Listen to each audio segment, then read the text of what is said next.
কিন্তু মুসলমান আজকে কেন পেরেশান? আল্লাহর সাথে এত প্রেম, এত প্রীতি, এত ভালোবাসা, এত মোহাব্বত আল্লাহর সাথে না। আল্লাহ ভালোবাসে, আল্লাহ আল্লাহ ভালোবাসে, আল্লাহ আমাদেরকে ভালোবাসেন। মুসলমানকে আল্লাহ ভালোবাসেন। যদি প্রমাণ চান তাহলে প্রমাণ দিতে পারি। গুনাহ করার পরে যদি আল্লাহ বলে একটা চিৎকার দেয় না, আল্লাহ বলে শুধু আল্লাহ, তখনও ভালোবাসার পরিচয় দিয়ে আল্লাহ জবাব দেয়, আলিমা আবদি আন্না লাহু রাব্বা। সুবহানাল্লাহ। আল্লাহ ভালোবাসা যদি না থাকতো এই কথা কোনোদিন বলতেন না। আল্লাহ বলে আমারে ডাকলো তো, আচ্ছা কি করবেন? মাফ করে দিলাম।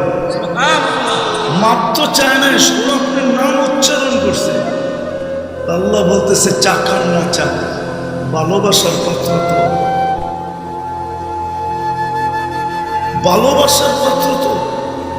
মুসলমান তো মুসলমান, এক কাফের মানুষের সাথেও আল্লাহর ভালোবাসা দেখে।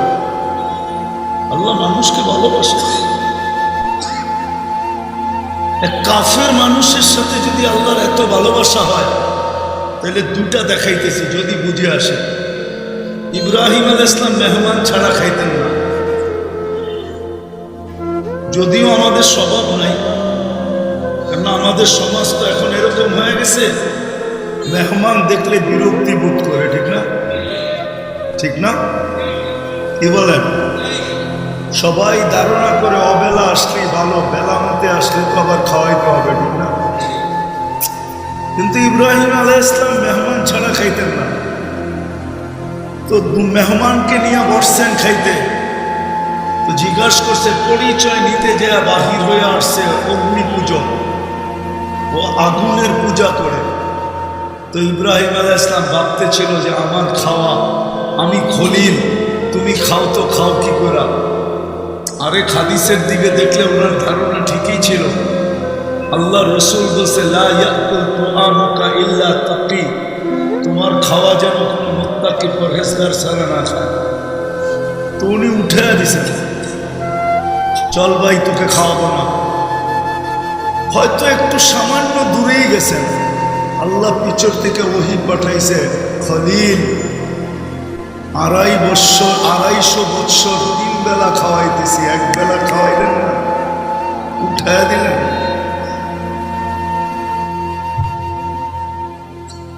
অথচ একজন অগ্নি পূজকের সাথে আল্লাহর ভালোবাসা যদি এতটুকু হয়, তা আপনার আমার সাথে আল্লাহর ভালোবাসা কতটুকু? কি মাপতে পারছেন? মাপতে মনে হয় মাপতে পারেন নাই। ফিতা তো থাকতে হবে, মিটার তো থাকতে হবে, মেশিন তো থাকতে হবে, তাইলে না আপনি ওয়েট করতে পারবেন যে কতটুকু ভালোবাসা আমাদের সাথে। তো বলছে খলিল 2.5 বছর 3 বেলা খাওয়াই, এক বেলা খাওয়াইলেন না, উঠে দিলেন। শুনতে দেরি, ইব্রাহিম আলাইহিস সালাম পিছে দৌড়াইতে দেরি করে নাই, যা বলছে চল ভাই আমার খানা খাইতে। বলছে শোনো, আমি এত বড় নির্লজ্জ না যে তুমি উঠা দিছো, আত্মমর্যাদাহীন না যে তুমি উঠা দিছো আবার তোমার প্লেটে যাব। তুমি ভাবছো কি? বলছে আরেকটা কথা শোনো, এটা তো 1 নম্বর, 2 নম্বর শোনো, আমিও জানি তুমি আমার পিছে ভাগার ব্যক্তি না। তুমিও যে আমার পিছে ভাইগা আসবে এই ব্যক্তি তুমি না। বলো মধ্যখানে ঘটছে কি, এটা বলো। কেননা আমিও তোমার প্লেটে যাওয়ার মতো আত্মমর্যাদাহীন ব্যক্তি না। আর আমি এটাও জানি তুমি শুধু শুধু আমার পিছে দৌড়ানোর ব্যক্তি না। ঘটছে কি এটা বলো। ইব্রাহিম আলাইহিস সালাম বলতেছে সত্য বলছিস, আমি তোর পিছে দৌড়ানোর ব্যক্তি না, আর আমিও জানি তুই আত্মমর্যাদাহীন না, তুইও আমার প্লেটে আসার ব্যক্তি না। কিন্তু করবো তো করবো কি, তোর মালিক তো ডাক দিয়া বলছে। বলছে কোন মালিক? বলছে আল্লাযী খালাকাকা, যে তোকে অস্তিত্ব দিছে, মিন মাইন মাহিন, 1 ফোঁটা পানির থেকে ওই মালিক পাঠাইছে যে 2,500 বৎসর আমি 3 বেলা খাওয়াইতেছি, খলিল 1 বেলা খাওয়াইলেন না। তো বলছে সত্য বলতেছ? বলে তোমার কথাই তো প্রমাণ যে আমি তোমার পিছে দৌড়ানোর ব্যক্তি না। ওই মালিক যদি না পাঠাইতো তাহলে তোমার পিছনে আসতাম না। বলছে প্লেটে যাব, আগে প্লেটে যাব বটে, কিন্তু আগে হাত বাড়াও, ওই মালিকের বয়া নেই। আমার বুঝানোর বিষয়, যদি একজন অগ্নি পূজকের সাথে আল্লাহর ভালোবাসা এতটুকু হয়, তো আপনি তো উম্মতে মুহাম্মদী। মনে হয় বুঝাইতে পারেন, উম্মতে মুহাম্মদী বোঝেন? আপনি তো মুহাম্মদুর রাসূলুল্লাহর উম্মত। আফসোস তো আমার এইখানেই উম্মত সব শিখলো, নারী শিখলো, পুরুষ শিখলো, যুবক শিখলো, শিক্ষিত শিখলো, অশিক্ষিত শিখলো, কিন্তু শিখলো না শুধু নিজের পরিচয়, যে নিজেকে।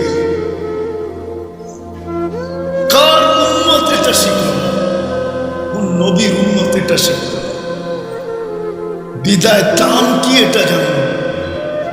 চলেন আরেকটা দেখেন। মূর্তির সামনে বসা ডাকতেছিল সনম সনম সনম। সনম মানে মূর্তি, কিন্তু ভুলে একবার মুখের থেকে বাহির হয়ে গেছে সামর। আল্লাহ সমগ্র জগৎ কাঁপায়া জবাব দিছে লব্বাইক ইয়া আবদি। বান্দা আমি উপস্থিত। সমগ্র সৃষ্টি জিজ্ঞাসা করতেছে এটা কি ঘটলো? মূর্তির সামনে তো এখনো বসা, 300 বৎসর ধরে, তো 200 বৎসর ধরে তো মূর্তি মূর্তি করতেছে। একবার না আপনাকে ডাকলো, তাও তো ভুলে ডাকছে। স্লিপ অফ টাং, এটা তো জিহ্বা পিছলে চলে গেছে সামান। আপনি এত জোরে সাড়া দিলেন। আল্লাহ বলে অপেক্ষায় ছিলাম, ভুলে হলো একবার আমাকে ডাকো। অপেক্ষায় ছিলাম, ভুলে হলো একবার আমাকে। এটা 1 নম্বর জবাব। দ্বিতীয় জবাব, ও সাড়া দেয় না, আমিও যদি সাড়া না দেই, তো ওরার আমার পার্থক্য। একজন কাফেরের সাথে যদি আল্লাহ এই ব্যবহার করে, আরেকটা হুজুরদেরকে দেই, হুজুরদেরকে আপনারা নাও বুঝতে পারেন, কোন কাফের উপরেও যদি কেউ আঙ্গুল উঠায়, তাহলে হাদিসে কুদসি, কোন কাফের উপরেও যদি, কর্মের উপরে না, ব্যক্তির উপরে যদি কেউ আঙ্গুল উঠায়, কর্মের উপরে না, ভালো মতো বুঝেন কিন্তু হুজুররা, পরে আবার উল্টা লেখালেখি শুরু করে। আগে বোঝেন তারপরে উঠায় না। যদি তার কর্মের উপরে কেউ আঙ্গুল উঠাইল, কিন্তু ব্যক্তির উপরে না, আর যদি ডাইরেক্ট ব্যক্তির উপরে আঙ্গুল উঠায়, আল্লাহ জিজ্ঞাসা করে মান আনতা আখলাকতা, তুই কে? তুই কি পয়দা করছস? আঙ্গুল উঠাইলে তুমি কে? এটা তো একটা কাফেরের ব্যাপার। একটা কাফেরের উপরে যদি আপনি ডাইরেক্ট আঙ্গুল উঠান, ওর ব্যক্তির উপরে, ওর কর্মের উপরে না, ওর ব্যক্তির উপরে আঙ্গুল উঠান, আল্লাহ জিজ্ঞাসা করতে থাকে মান আনতা আখলাকতাহু, তুই কে? তুমি কে? তুমি কি একে পয়দা করছো? আর তুরজিকুহু, তুমি কি একে রিজিক দাও? আও তুহাফিযুহু, তুমি কি একে সুরক্ষিত করো? আও তুরাব্বিহি, তুমি কি একে লালন পালন করো? তুমি কি আঙ্গুল উঠানো? হায় হায়। তাহলে একজন উম্মতে মুহাম্মদীর সাথে আল্লাহর ভালোবাসা করবে। তারপরে আল্লাহ বলে আতু হাক্কির আবদি, তুই আমার বান্দাকে ছোট করতে চাইতেছ, ঠিক না? বানাইছি আমি। কে বানাইছে? না শুধু আমাদেরকে বানাইছে, বাকি এমনি এমনি হয়েছে। তাইলে তো কথা ঠিকই আছে, ঠিক না? হ্যাঁ, আমাদেরকেই খালি আল্লাহ বানাইছে, বাকি এমনি এমনি হয়েছে, তাইলে তো কথা ঠিকই আছে, ঠিক না? মনে হয় বোঝেন নাই? হ্যাঁ, তাইলে তো বান্দর থেকে হয়, আর যেখান থেকে হয় হয়েছে ঠিকই, ঠিক না? ওটা তো এমনি এমনি হয়েছে, খালি আমাদেরকে বানাইছে, ঠিক না? এমন নাকি? হ্যাঁ, সবাই রেখে বানাইছে। আমি দেখাইতে চাইতেছি যে এক কাফের রসুলের সাথে যদি আল্লাহর এরকম ভালোবাসা হয়, তাহলে আপনার আমার সাথে ভালোবাসা কতটুকু ভালোবাসা, কতটুকু ভালোবাসা। হায় হায়, একটা কথা দিয়ে বুঝবেন কি বুঝবেন না জানি না, বুঝায়া দেখি বুঝে আসে কি। এখন কিন্তু রাতের 3 ভাগের 1 ভাগ অতিবাহিত হওয়ার কাছাকাছি। আজকে শুভে সাদেক শুরু হবে 5টা 20-এ। কয়টা? সূর্য ডুবছে 5টা 20-এ, ঠিক না? এমনই তো। হ্যাঁ, তাহলে কয় ঘন্টা হলো? 5 to 5, হ্যাঁ 12। 3 দিয়া বাদ দেন, 3 4 12, 5টা 6টা 7টা 8টা 9টা 20 15 বাজে। এখন রাতের 3 ভাগের 1 ভাগ অতিবাহিত হওয়ার বিলকুল রেখায় চলে আসছে। 20 মিনিট পরে অতিবাহিত হয়ে যাবে।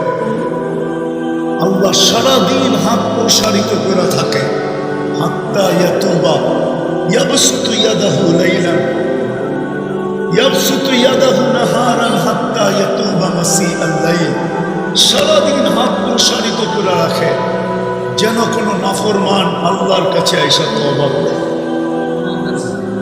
রাত্রেও কিন্তু প্রসারিত করে, কিন্তু 3 ভাগের 1 ভাগ পর্যন্ত। তারপরে ভালোবাসার খাতিরে আমি বলি, ওলামা মানবে কি মানবে না জানি না, আমি মনে হয় এটা ভালোবাসার খাতিরে আল্লাহ বলে প্রসারিত করে সেই শুভে সাদেক থেকে রাত্রের 3 ভাগের 1 ভাগ পর্যন্ত তো প্রসারিত করেছিলাম। যা আসার তো আসছে, কিন্তু যারা আসে নাই তখন আল্লাহ প্রথম আকাশে নাইমা আসে আর ভালোবাসার পরিচয় দিয়ে ডাকতে থাকে। যেগুলো আসছে তো আসছে, যেগুলো আসে নাই ওদেরকে ডাকতে থাকে, হালমিন মুস্তাগফির ফাগফির আল্লাহ, কে আসিস মাফ চাবি, আমি মাফ করে দেব। আমি কিন্তু ডাকতে চলে আসি। এইবার ভাবেন আপনাকে কতটুকু ভালোবাসা, কতটুকু ভালোবাসা। কোথায় ছিলেন আর কোথায় আসছে? ছিলেন আরশে, চলে আসছে প্রথম আকাশে। আল্লাহ বলে আমি তোর কাছে চলে আসা ডাকতেছি। আসল কথায় চলে আসি যদি এতটুকু বুঝে আসা থাকে যে উম্মতের সাথে আপনার এত ভালোবাসা, এত প্রেম, এত প্রীতি, এত মহব্বত, এত ভালোবাসা। আর শব্দ পাইতেছি না, সবগুলা ফিট করলে মনে হয় কম হবে। এই উম্মতকে আল্লাহ এত ভালোবাসা। আজকে ওই উম্মত পেরেশান, উম্মত নির্যাতিত কেন? কেউ হাত উঠায় বলো, যুবক বলুক যে যৌবন নিয়ে সুখী, ও তো যৌবন নিয়ে পেরেশান। যুবতী বলুক যে আমি যুবতী বলুক আমি যৌবন নিয়ে সুখী। নারী বলুক যে আমি স্বামী নিয়ে সুখী। স্বামী বলুক আমি স্ত্রী নিয়ে সুখী। মা বাবা বলুক না আমি সন্তান নিয়ে সুখী। সন্তান বলুক না আমি মা বাবা নিয়ে সুখী। এই বাজারের দোকানদার বলুক না আমি দোকান নিয়ে সুখী। ব্যবসায়ী বলুক না আমি ব্যবসা নিয়ে সুখী। সমাজের কোন এক স্তরের একটা লোক নিয়ে আসেন যে কোরআনে হাত রাইখা বলবে আই এম হ্যাপি, আমি সুখী। কেউ তো সুখী, সুখী তো শুধু কেক। কেক বোঝেন? কেকে লেখা থাকে হ্যাপি, এই জন্যই তো ওটাকে কাটে, জিদে কাটে। সুখ তো আমার দরকার ছিল, তোর কি দরকার ছিল? সুখ তো তোর গায়ে লেখা, তোরে রাইখা করবো তো করবো কি? এই জন্য বাড়ি নিয়ে ছুটি, বাড়িতে নিয়ে ছুটি নিয়ে ছুরি দিয়ে কাইটা কাইটা কাইটা টুকরা টুকরা করে দেবে। এই জন্য কাটে যে সুখ তো আমার দরকার, তোর তো দরকার নাই। আমি তো সুখী না, তুই সুখী হয়ে করবেটা কি? ল বাড়িতে দেখি তোরে সাইজ করি নিয়া, তারপরে টুকরা টুকরা টুকরা টুকরা করতে থাকে। হ্যাঁ, সুখী তো কেকের গায়ে লেখা, আপনার বেতনা। কেন সুখী? অথচ যে উম্মত এত প্রিয়, আরেকটু দেখাই, আরেকটু আরেকটু। এটা শুধু হুজুররা বলবে সাহাবাদের জন্য না, এটা উম্মতের ভালোবাসা। জানি না বুঝবেন কিনা, হুজুররা বুঝবে। বায়াতে রেজওয়ান যখন হইতেছিল, গাছের নিচে যখন আল্লাহ রসুল বায়াত নিতেছিলেন, উমরার জন্য যখন বাহির হয়েছেন, কাফেররা বলছে না, আপনি এই বছর উমরা করতে পারবেন না। তো ওদেরকে রাজি করানোর জন্য আল্লাহ রসুল ওসমান রাদিয়াল্লাহু তাআলা আনহুকে পাঠাইছিলেন যে ওসমান, এত দূর চলে আসছি, একবারে মক্কার নাকের ডগায় সবাইকে নিয়ে একটু বুঝাও না এদেরকে যায় যে আমরা উমরা করব আর সাথে সাথে মক্কা ছেড়ে বাহির হয়ে চলে যাব। কেননা ওরা ভয় পাইতেছিল যে উমরা করব আবার করেই আবার বয়া পড়ে কিনা, আবার বয়া আমাদের ধাক্কা দিয়ে বাড়ি করে দেয় কিনা। তো ওসমান রাদিয়াল্লাহু তাআলা আনহু যখন গেছেন, শয়তান তার কাজ চালায় দিছে। আয়েশা এদিক দিয়া প্রসিদ্ধ করে দিছে যে ওসমানকে পায়া শহীদ করে ফেলছে। এরকমই তো কাহিনী, শহীদ করে ফেলছে। এখন সাহাবাদের পায়ের রক্ত মাথায়, উমরাও করতে পারলাম না, ওসমান শহীদ, খালি হাতে ফিরে যাব কখনো সম্ভব না। কি করবে? ওসমানের রক্তের বদলা নিয়ে যাবে। হয়তো বদলা নিব, না হয় জান দিব। তা আল্লাহ রসুল বলছে জোশে বললে হবে না, হুশে বলো, বায়াত করো আমার হাতে। তখন সবাই মৌতের উপরে বায়াত করতেছে, অথচ আল্লাহ চুপ, জিবরিল পাশে। জিবরিল আলাইহিস সালাম তো আল্লাহ রসুল থেকে দূরে থাকতেন না, আর থাকার প্রশ্নও ছিল না। যেদিন আল্লাহ রসুল জন্ম নেয়, ওই দিন মিকাইল আলাইহিস সালামকে আল্লাহ পাহারাদার হিসাবে নিযুক্ত করেন।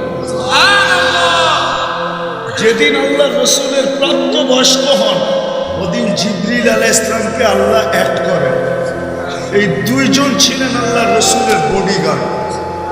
এই জন্যই তো আল্লাহ জোর দিয়া বলতেছেন, যখন মদিনা চলে গেছেন হিজরত করা, তো মুহাজির আনসার সিদ্ধান্ত নিছে, ইহুদিরা বড় নাকের ডগায়, ওরা আজ থেকে না, ওরা আদি যুগ থেকেই 2 নম্বর, 1 নম্বর কখনো ছিল না। ওরা 2 নম্বর আদি যুগ থেকেই। কি 2 নম্বর বোঝেন? হ্যাঁ, আরবিতে একটা প্রবাদ বাক্য আছে, আশারুল উকুল উকুল আল ইহুদি। সবচেয়ে বড় সর, যত খারাপ বুদ্ধি আছে দুনিয়ার ভিতরে, ওটা ওইখান থেকে বাহির হয়ে আসছে। ওটার মেন চশমা হলো, ঝর্ণা হলো ইহুদিদের মাথার থেকে। ইহুদিদের মাথার থেকে। তো ইহুদিরা বিলকুল কাছে ছিল, বনু নজির আর কুরাইজা, দুটেই দল ছিল। তো মুহাজির আনসার মিলা পরামর্শ করছে যে একদিন আমরা পাহারা দিব, একদিন তোমরা দিবে। হ্যাঁ, দিছিলেনও 2-3 দিন পাহারা। ভালোবাসা কতটুকু আপনার সাথে মনে হয় বুঝাইতে পারি, কতটুকু ভালোবাসা। কিন্তু আজকে আমরা পেরেশান কেন? আজকে আমরা নির্যাতিত কেন? আরেকটা দেখাই যদি বুঝে আসে, নারী হই আর পুরুষ হই, যারাই আমরা নামাজ পড়ি, 2 বেলা পড়ি আর 1 বেলা পড়ি, 3 বেলা পড়ি আর 4 বেলা পড়ি, 5 বেলা পড়ি আর শুধু জুমা পড়ি, আর না হলে শুধু ঈদের নামাজই পড়ি, তখনও ইমাম কিন্তু আল্লাহর কাছে একটা আবেদন করে, গায়রিল মাগদুবি আলাইহিম ওয়ালাদ-দাল্লিন, আল্লাহ ইহুদি নাসারার হাতে থেকে আমাদেরকে বাঁচাও। হয়তো কোনো হুজুরে আমার তর্জমার সাথে একমত পোষণ নাও করতে পারে, যে তর্জমা তো এটা না, কিন্তু আসলে কথা এটাই। ইহুদি নাসারার তরিকার থেকে বাঁচান মানে কি? ওর হাত থেকেও বাঁচান, ঠিক না? আদর্শ থেকে আমাদেরকে বাঁচান, তো ওর হাত থেকে আমাদেরকে বাঁচান। কিন্তু ডেলি 32 বার যারা 5 ওয়াক্ত পড়ে, ওরা 32 বার বলে। কত?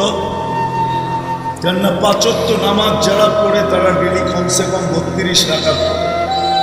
12 রাকাত সুন্নতে মুআক্কাদা, 3 রাকাত বেতের, কত হলো? 15, 17 রাকাত ফরজ, কত হলো?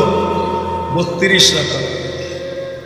আপনি তো ডেলি আবেদন করেন ইমামের মাধ্যমে, আপনারা পড়েন আর না পড়েন, বাংলাদেশের 3 লক্ষ মসজিদের ইমামরা তো পড়ে, এরাও খেতার ভিতরে থেকে ফজরের নামাজ পড়ায়। হ্যাঁ, এরা তো পড়ে, ঠিক না? না পড়ে না? কিন্তু আজকে আমরা নির্যাতিত কার হাতে? ইহুদিদের হাতে। এত ভালোবাসার পাত্র, এত ঘৃণার পাত্র হইল তো হইল কেন? আমি তো ভালোবাসার সাইড দেখাইলাম, এখন তো ঘৃণার সাইডটাও দেখাইতেছি যে এত ভালোবাসার পাত্র সে আবার ঘৃণা, এরকম ঘৃণার পাত্র হইল তো হইল কি কইরা, যাকে আল্লাহ বলে দুশ্মন, গায়রিল মাগদুব, দলিন, মাগদুবি, দলিন, এটা তো আল্লাহই শিখাইছে আমাদের, কেন আমরা শিখছি? হ্যাঁ, তাহলে বুঝা গেল আল্লাহরও দুশ্মন, ঠিক না? আমরা ভালোবাসার পাত্র, আমাদেরকে ওদের হাতে নির্যাতিত করে তো করে মনে হয় বুঝাইতে পারি না। ওদের হাতে আমাদেরকে মার খাওয়ায় তো খাওয়ায় কেন, এত রাগ কেন হইলেন? এটাই আমি বুঝাইতে চাইতেছি, কেন হইলেন এত রাগ, এত ভালোবাসা দেখায়া? হ্যাঁ, বাংলার প্রবাদ বাক্যগুলো ভুলে গেছি, যদি মনে থাকতো তাহলে হয়তো আপনাদের বুঝতে আরো সহজ হতো। এত ভালোবাসা দেখানোর পরে আবার এরকম নারাজ হইলেন তো হইলেন কিভাবে, কেন হইলেন? যে আজকে দুশ্মনের হাতে আমাদেরকে মার খাওয়া, যারা শুধু আমাদের দুশ্মন না, আল্লাহরও দুশ্মন, আল্লাহরও দুশ্মন, ওদের হাতে আমাদেরকে মার খাওয়াইতেছে। ফিলিস্তিনে কার হাতে মার খাইতেছে? হ্যাঁ, ফিলিস্তিন মার খায়, আমরা তো খাই না, ঠিক না? হ্যাঁ হ্যাঁ, না আমরাও খাইতেছি। শুধু ফিলিস্তিন না, সারা দুনিয়ার মুসলমান মার খাইতেছে, সারা দুনিয়া মুসলমান একটা শরীরের মতো। আপনাকে একটা জিনিস বুঝাইতে চাই, ছোটবেলা একটা ছন্দ শিখছিলাম, ছন্দ, আবার অন্যভাবে নিয়েন না, ঠিক না? বুঝানোর জন্য বলতেছি, ছোটবেলা ছন্দ থাকে না, ছন্দ না, এটাকে কি বলে ভাঙ্গায় দিতে হয় পরে আর কি, কি দাদা, দাদা, দাদা। তো ছোটবেলা দাদা শিখছিলাম, বাগানে একটা শব্দ হলো, শুনলো দুজনে, ওই দুইজনে গেল না, গেল অন্য দুইজনে, ওই দুইজনে দেখলো না, দেখলো অন্য দুইজনে, ওই দুইজনে নিল না, নিল অন্য দুইজনে, ওই দুইজনে খাইলো না, খাইলো অন্য একজন। এটা হলো দাদা। কেননা শব্দ হয়েছে, দুই কানে শুনছে, সে তো আর যায় নাই, গেছে না দুই পায়ে, ঠিক না? দুই পায়ে কি দেখছে নাকি? দেখছে দুই চোখে, ঠিক না? দুই চোখে কি নিচে নাকি? নিচে দুই হাতে, ঠিক না? দুই হাতে কি খাইছে নাকি? খাইছে তো এক মুখে, ঠিক না? যদি আসলে আগেরটা মনে থাকতো তাহলে আপনাদেরকে বোঝানো সহজ হতো। আমি তো বুঝাইতে চাইতেছি, ব্যথা, ভিতরের ব্যথা। যে উম্মত আল্লাহর কাছে এত প্রিয়, সে আজকে এত ঘৃণার পাত্র হলো তো হলো কেন? দুশ্মনকে দিয়ে আমাদেরকে মার খাওয়ায় তো খাওয়ায় কেন? খাওয়ায় যাকে আল্লাহ বলে দুশ্মন, আমরা আমাদেরকে শিখাইতেছে দুশ্মন। হ্যাঁ, লা তাত্তাখিযুল ইয়াহুদা ওয়ান নাসারা আউলিয়া মিন দুনিল মুমিনিন, বারবার যাদের কথা শিখাইতেছেন, আশাদ্দুন নাসি আদাওয়াতান লিল্লাযীনা আমানু আল ইয়াহুদ ওয়াল্লাযীনা আশরাকু, শিখাইতেছেন আমারে, আবার আমাদেরকে এদের হাতে মারি খাওয়াইতেছেন। কারণটা মেরে দোস্ত, কারণ একটা, আর কিচ্ছু। আমি শেষ জায়গায় চলে আসছি, যদি বুঝে আসে তাহলে অল্প কথা যথেষ্ট, আর যদি বুঝে না আসে সারা রাত কথা বলে কোনো লাভ নেই। যদি বুঝে আসে তাহলে অল্প কথায় জীবন চেঞ্জ হয়। আমি প্রমাণ দিতেছি প্রথম হাদিস দিয়ে, কিতাবে আছে, হাদিসের কিতাবে, বনি ইসরাইলে এক বদমাস ছিল, বদমাস, নাম ছিল কিফিল। সে নিজেকেও নিজে মানুষ বলতো, আর সমাজের লোক তো বলতো না, বলতো নাই। কেননা তার অভ্যাস এরকম ছিল যে প্রতি রাত্রে সে জিনার পিছনে 50 থেকে 60 লক্ষ টাকা বর্তমান টাকায় খরচ করত। আল্লাহ তাকে টাকার পাহাড় দিয়েছে, আর এত টাকা খরচ হইতো, বিলকুল প্রতিদিন তাকে নতুন নতুন চাই। একদিন এক মেয়েকে ধরে নিয়ে আসছে, কামরায় ঢুকায় বলতেছে, আমি প্রস্তুতি নিয়ে আসতেছি, আয়সা দেখতেছে মেয়ে মাটিতে লুটায়া করে কাঁদতেছে। তো বলছে তুই কাঁদিস কেন? জোর করে তো আনি না, টাকার বিনিময়ে আনছি। তো বলছে শোন কিফিল, আমি বাজারি মেয়ে না, আর এটা আমার পেশা না। আমি বিপদের কারণে তোর হাতে ধরা দিতে বাধ্য হচ্ছি। বলছে তাইলে কাঁদিস কেন? বলে ওইটাই তোকে শোনাইতেছি। কাঁদতেছি এই জন্য যে কালকে এই চেহারাটা আল্লাহকে কি করে দেখাবো। কিফিল বলতেছে বোন, তোর একদিনে এই অবস্থা, আর আমার তো এটা জীবনের স্বভাব হয়ে গেছে। ওর এই কথাটা ওর দিলে এমন লাগছে, বলছে একদিনে তোর এই অবস্থা, আমার তো এটা স্বভাব হয়ে গেছে, আমার কি অবস্থা হবে? বলছে বোন, আমি তোর গায়ে হাত দিব না, টাকার থৈলি তোকে উঠায়া দিলাম, কিন্তু তোর কাছে একটা অনুরোধ রাখবো, আমি তওবা করতে চাই আল্লাহর কাছে। তুই একটু চোখের পানি দিয়ে আল্লাহকে বলে দে না, আমার তওবাটা যেন কবুল করে। ওই রাত্রে কিফিল মারা গেছে। সকালে দরজায় সোনালি অক্ষরে লেখা হচ্ছে কাদ গফার আল্লাহ, আল্লাহ কিফিলকে মাফ করে দিয়েছে। ইব্রাহিম ইবনে আদম রাত্রে ঘুমের থেকে উঠে গেছে কারো পায়ের আওয়াজে। তাও ছাদের উপরে আওয়াজ চলতেছিল পায়ের, কে জানি থপ থপ থপ থপ শব্দ করা রাজপ্রাসাদের ছাদের উপরে হাঁটতেছে। ডাইকা জিজ্ঞাসা করছে এত রাত্রে ছাদে কি করিস? তোর পায়ের আওয়াজে আমার ঘুম ভেঙে গেল। তো বলতেছে জাহাপনা, উঠ হারায় গেছে, খুঁজতে খুঁজতে ছাদে চলে আসছে। বলছে পাগল নাকি, উঠ ছাদে পাওয়া যায়? উঠ তো জঙ্গলে তালাশ করবি, নাহলে মরুভূমিতে। তো বলছে জাহাপনা, গোস্তাখি মাফ, আমি যদি পাগল হই তো আপনিও পাগল। বলছে আমি কি করা? বলছে যদি ছাদে উঠ না পাওয়া যায়, রাজপ্রাসাদে বসে আল্লাহ জীবন চেঞ্জ। আজকে আমাদের দুরবস্থার কারণ সবকিছু থাকা সত্ত্বেও সব আছে। 70% সম্পদ মুসলমানদের পকেটে সারা। বিশ্বাস হয় না? আরে চাই না হই না যে বলে, নাইলে তো মানুষ বলে করবে আমারটা ভুয়া। 70% সম্পদ সারা দুনিয়া মুসলমানদের পায়ের নিচে, মুসলমানদের পায়ের নিচে। যেটাকে লিকুইড গোল্ড বলে, তরল সোনা তেল, 70% দুনিয়ার মুসলমানদের কাছে। গ্যাস মুসলমানদের কাছে। দুনিয়ার সবচেয়ে বড় টাকা মুসলমানদের কাছে। দুনিয়ার সবচেয়ে বেশি কাপড় মুসলমান। ওরা তো কাপড়ই পরে না, বেশি করবে করতে পারে। মুন্সিগঞ্জে তো অধিকাংশ বাড়িতে প্রতি বছরে আলমারি বাড়ানো হয়, নাহলে বড় করা হয়। ঠিক না? হ্যাঁ, মনে হয় বুঝাইতে পারি না। কেননা গত বছরের কাপড় বাস করে রাখবে তো রাখবে, ওই আলমারি তো লাগবে, বড় করতে হবে, নাহলে নতুন কিনতে হবে। ঠিক না? ওদের বাড়িতে তো আলমারি নেই। কেননা বিকেনি তো পকেটেও রাখা যায়, ওটা আবার আলমারি লাগে নাকি বিকেনি রাখতে? চিনেন বিকেনি? আরে আপনারা না চিনলেও যুবকরা চিনে। ওরা সারা রাত্র নেটে থাকে আর ঠোঁট কামড়াইতে থাকে। ও জানে না ও সারা রাত্র নেটে দেখা নিজের ক্ষতি কতটুকু করতেছে, এটাও জানে না। কয়েকদিন পরে যে জিরো হয়ে যাবে, আর কেউ ফুল দিবে না, আর কেউ মেসেজও দিবে না।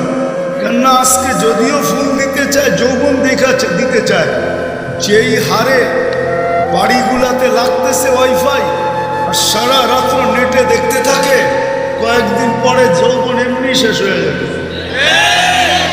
ভাঙ্গা তো বলতে পারতেছি না, লাউড স্পিকার বাইরে আছে, নাহলে ভাঙ্গেই বলে দিতাম। মনে চায় ওদেরকে ভালোবাসি দেখি, আমি ওদের দুশ্মন না বন্ধু,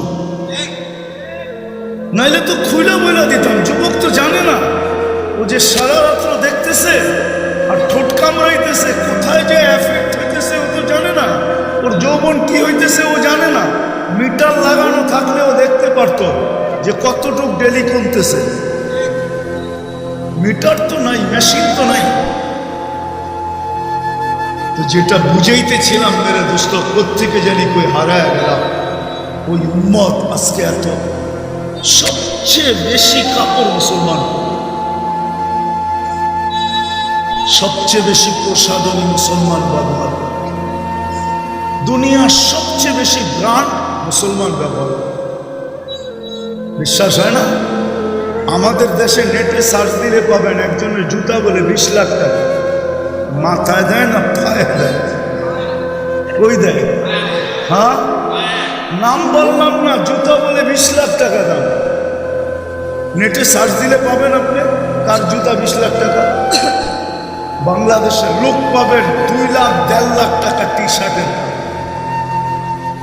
অথচ দুনিয়ার সবচেয়ে ধনী, ওর ছবি মাঝে মাঝে দেখেন প্যান্ট একটা নিচে আর একটা উপরে উঠে গেছে। আজ পর্যন্ত আমি ওরটা দেখি না, দুনিয়াটা সমান আছে।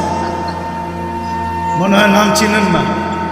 হ্যাঁ, এখন দেখেন আপনি নেটে ওর ছবি। আমার কথা যদি সত্য না হয়েছে, 2 প্যান্টের এক দেখবেন না, একটা উপরে একটা নিচে। আমি আজ পর্যন্ত দেখিনি, কারণ আমি তো অনেকবার আমেরিকা গেছি, অনেকবার দেখছি সামনের থেকে, কিন্তু এই দুইটা একটা উপরে একটা নিচে। মনে হয় যে মেন্টালিটি সমস্যা আছে, নাহলে এটা দুইটা 2 রকম হবে কেন? হ্যাঁ, ওর টি শার্টের দাম কত দেখেন তো। মুসলমান প্রেসিডেন্ট আছে যার গাড়ির পার্টস সোনার সোনার সোনার। বিশ্বাস হয় না?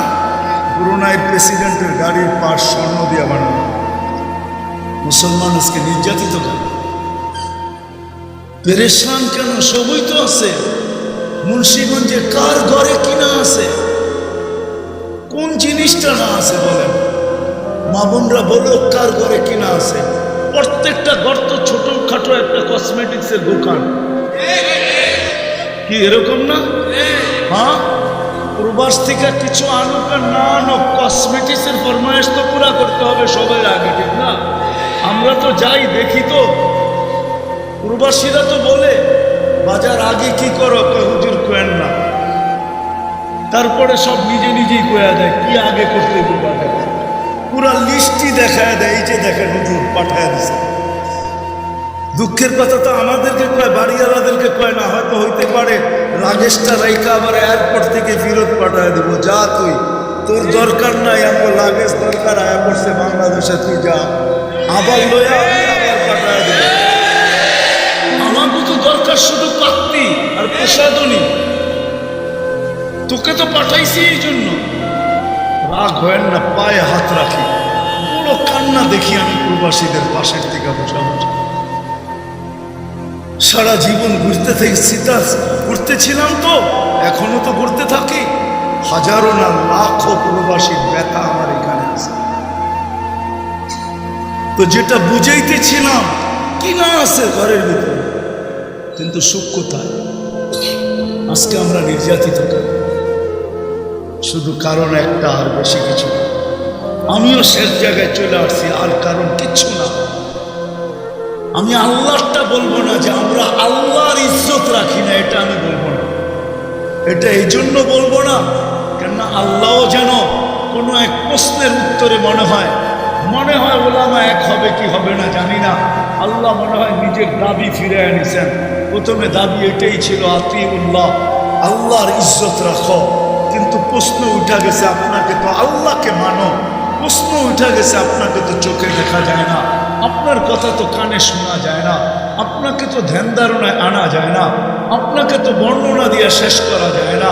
আমরা থাকি জমিনে, আপনি থাকেন আরশে, দূরত্ব কত বেশি। আপনাকে মানবো তো মানবো কি করে? আপনাকে তো বর্ণনা দিয়ে শেষ করা যায় না, আল্লাহকে বর্ণনা দিয়ে শেষ করতে পারবেন? হ্যাঁ, এই জন্যই তো মনে হয় আমার জাতি 99 নামের অর্থ কোনোদিন দেখে না। এখানে তো একজনও নাই যে 99 নামের অর্থ জীবনে একবার দেখছে। ওই হুজুর হইব আর কি। হুজুরের কথা বলি না আমি, হুজুর ছাড়া যুবকরা তো এখন আনলিমিটেড চালায়, ঠিক না? ওয়াইফাই তো এখানে সবার বাড়িতে আছে, না নাই? হ্যাঁ, না থাকলেও এক বাড়িতে আছে, পাসওয়ার্ড তো সবার কাছে আছে, ঠিক না? হ্যাঁ, একবারই আইনা 10 বাড়ি এরা পাসওয়ার্ড নিয়ে গেছে, ঠিক না? আমরা আনলিমিটেড চালানো কেন? চল সবাই মিলা চালাই, ঠিক না? হ্যাঁ, তারপরে তো 99 নামের অর্থ দেখে নেয় যে আল্লাহকে যদি দেখতো তাহলে আমার মনে হয় না যুবকের বিবেকের পর্দা অনেক আগে খোলা যেত। ও মনে হয় আর কোনোদিন নেট দেখে চুল কাটত, ও মনে হয় 14 তারিখ এইভাবে উদযাপন করত, ও মনে হয় 31 নাইটে মাতাল হতো যদি আল্লাহ 99 নামের অর্থ দেখত। আমরা তো দেখি নাই, আমরা তো চিনি না আল্লাহকে, শুধু জানি আল্লাহ আমাকে অস্তিত্ব দিছে, আমার রব, আমার খালেক, আমার মালেক, এতটুকুই জানি। 99 নামের অর্থ যদি দেখতাম, পায়ে হাত রাখা বলি, যদি সুযোগ হয় তাহলে আজকা যাইয়েই দেখেন, নাহলে কালকে দিনের বেলা দেখেন, একটু মনোযোগ দিয়ে 99 নামের অর্থ দেখেন যে আল্লাহ কে। আল্লাহ নিজের পরিচয় দিছে 99 নাম দিয়া, বন্দার দিলের ভিতরে নিজের রাজত্ব ফিট করার জন্য, যেন বন্দা আল্লাহর পরিচয় দেখা ভালোবাসে। যেমন যুবকরা বড় ভাই ডাকতে দেরি, লুঙ্গি খুলে দৌড় দিতে দেরি করে, পরে তো গাড়ি আটকায় দেয় কিনা আল্লাহ জানে। পদস্থ ব্যক্তি দেখলে দেরি, সেলফি তোলার জন্য পাগল হয়ে যায়, আবার ফেসবুকেও ছেড়ে দেয়, আবার কতজনে পোস্টারই বানায় দেয়, ঠিক না? দুনিয়ার একটা দেখছো ছবিটা কেমন হবে? হ্যাঁ, ও যদি আল্লাহ চিনত তাহলে সারা রাত্র কাটাইতো এই চিন্তায় যে মালিক তোমার লোকে সেলফি কবে তুলবে।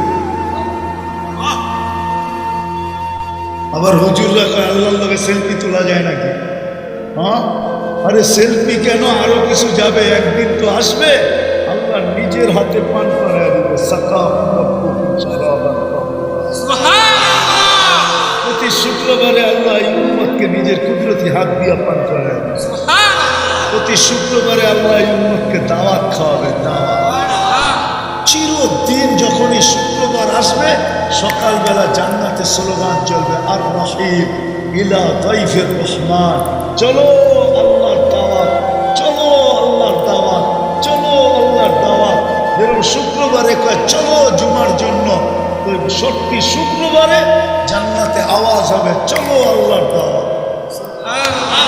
পুরুষ আলাদা, মহিলা আলাদা, না জানি কত কুঠি আইটেম আল্লাহ বানাবে আমাদের জন্য। বাবুর্চি পাক করবে না, আল্লাহ কুদরত দিয়া পাক। খাওয়া শেষ, তারপরে শরাবান তাহুরা, সাকাহুম রাব্বুহুম শরাবান তাহুরা, আল্লাহ প্রত্যেককে পান করাবে, আবার কথা বলবে, জিজ্ঞাসা করবে কেমন আছো যুবক, কেমন আছিস, যা দিছি খুশি তো, না আরো লাগবে কিনা বল, কি লাগবে বল, আজকে আমি তোর উপরে রাজি, যা চাবি চাবি। প্রতি শুক্রবারে কাপড় পরাবে, কাপড়, তারপরে গিফট দিবে, গিফট, তারপরে আল্লাহ আমাদের উপরে কুদরত দিয়ে স্প্রে করে দিবে, স্প্রে, সুঘ্রাণ লাগায় দেবে। তারপরে ঢুকবে বাজারে, নারী নারীরটায়, পুরুষ পুরুষেরটায়, ওইখানে টাকা দিয়া কিনতে হবে না, ক্যাশ দিয়া কিনতে হবে না। দুনিয়ায় কিছু লোক আছে যাদের জেবে প্লাস্টিক আছে, প্লাস্টিক চিনেন? হ্যাঁ, ক্রেডিট কার্ড, ওটা এটিএম কার্ড না, ক্রেডিট কার্ড, এটা প্লাস্টিক। ওরা খালি যায়, খালি আর পাঞ্চ করে, বাস। আল্লাহ জান্নাতে এরকম কার্ড দিয়া দিবে, শুধু কার্ড দেখাবে আর কিনতে থাকবে, কিনতে থাকবে, কিনতে থাকবে, কিনতে থাকবে, কিনতে থাকবে। দুনিয়ার ব্যালেন্স তো একদিন শেষ হয়ে যায়, জান্নাতের ব্যালেন্স কোনোদিন শেষ হবে না। তারপরে যাবে ছবির কাছে, ছবির নিচে লেখা থাকবে এই রূপটা পছন্দ হলে আমি তোমার ভিতরে চেঞ্জ হইতে পারি। পছন্দ করবে ওই রূপ হয়ে যাবে, নারী পছন্দ করবে তার ওরকম চেহারা হয়ে যাবে, পুরুষ পছন্দ করবে ওরকম চেহারা হয়ে যাবে। এখন যদি মুন্সিগঞ্জের মানুষ প্রশ্ন করে যে আমার বউও চেঞ্জ হইলো, আমিও চেঞ্জ হইলাম, একজন আরেকজনকে চিনমু কি করা, ঠিক না? হ্যাঁ, কে কাঠটা হাতে ধরে আবার লয়ে যাইব, ঠিক না? এই জন্য আল্লাহ ব্লুটুথ আর শেয়ার হিট এখনই দিয়া দিছে।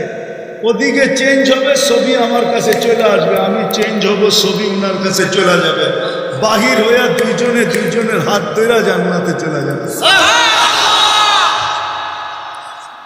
3 কিলোমিটার ঘেরে লেহেঙ্গা পড়াবে।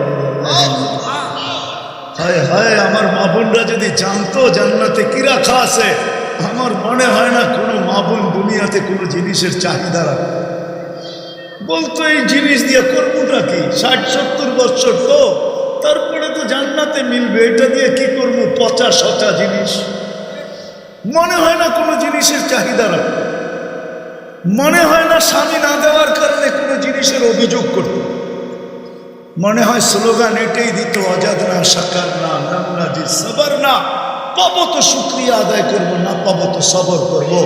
যেমন পাবো, যত দামের, যেই কোয়ালিটির, পাইলে শুক্রিয়া, না পাইলে সবর করব। আমাদের জন্য জান্নাতে রাখা আছে। তাইলে মনে হয় কোনো মা বোন না চাহিদা না অভিযোগ। মনে হয় সাহাবাদের ঘরের মতো আমাদের ঘরগুলো হতো। পুরুষগুলা মনে হয় আরো যুবক থাকতো অনেক দিন, দাড়ি চুল কাঁচা থাকতো আরো অনেক দিন, ঠিক না? মনে হয় বুঝাইতে পারি না আপনাদেরকে, দাড়ি চুল পাকে কেন, তারা